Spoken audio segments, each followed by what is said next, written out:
ٹوٹا مٹکا۔ کہتے ہیں ایک چینی بڑھیا کے گھر میں پانی کے لیے 2 مٹکے تھے جنہیں وہ روزانہ ایک لکڑی پر باندھ کر اپنے کندھے پر رکھتی اور نہر سے پانی بھر کر گھر لاتی۔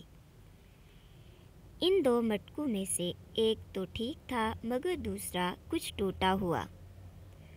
ہر بار ایسا ہوتا کہ جب یہ بڑھیا نہر سے پانی لے کر گھر پہنچتی تو ٹوٹے ہوئے مٹکے کا آدھا پانی راستے میں ہی بہہ چکا ہوتا، جبکہ دوسرا مٹکا پورا بھرا ہوا گھر پہنچتا۔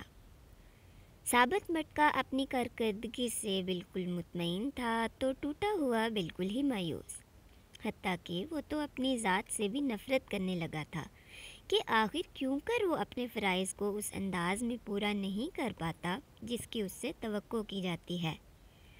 اور پھر مسلسل 2 سالوں تک ناکامی کی تلخی اور کڑواہٹ لیے ٹوٹے ہوئے گھڑے نے ایک دن اس عورت سے کہا، میں اپنی اس معذوری کی وجہ سے شرمندہ ہوں کہ جو پانی تم اتنی مشقت سے بھر کر اتنی دور سے لاتی ہو اس میں سے کافی سارا صرف میرے ٹوٹا ہوا ہونے کی وجہ سے گھر پہنچتے پہنچتے راستے میں ہی گر جاتا ہے۔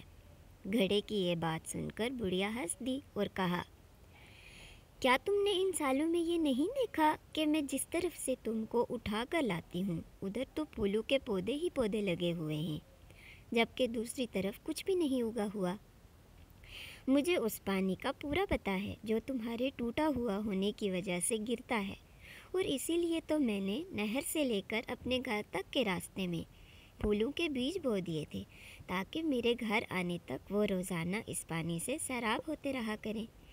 ان 2 سالوں میں میں نے کئی بار ان پھولوں سے خوبصورت گلدستے بنا کر اپنے گھر کو سجایا اور مہکایا۔ اگر تم میرے پاس نہ ہوتے تو میں اس بہار کو دیکھ ہی نہ پاتی جو تمہارے دم سے مجھے نظر آتی ہے۔ یاد رکھیے کہ ہم میں سے ہر شخص میں کوئی نہ کوئی خامی ہے، لیکن ہماری یہی خامیاں، معذوریاں اور ایسا ٹوٹا ہوا ہونا ایک دوسرے کے لیے عجیب اور پرتاثیر قسم کے تعلقات بناتا ہے۔ ہمیں ایک دوسرے کو اس طرح قبول کرنا ہے کہ ہماری ساری خوبیاں ہماری خامیوں پر پردہ ڈال رہی ہوں۔ اگر آپ کو ویڈیو پسند آئی تو لائک کریں، چینل کو سبسکرائب کریں اور بیل آئیکن کو ضرور پریس کریں۔ اگلی ویڈیو تک کے لیے اللہ حافظ۔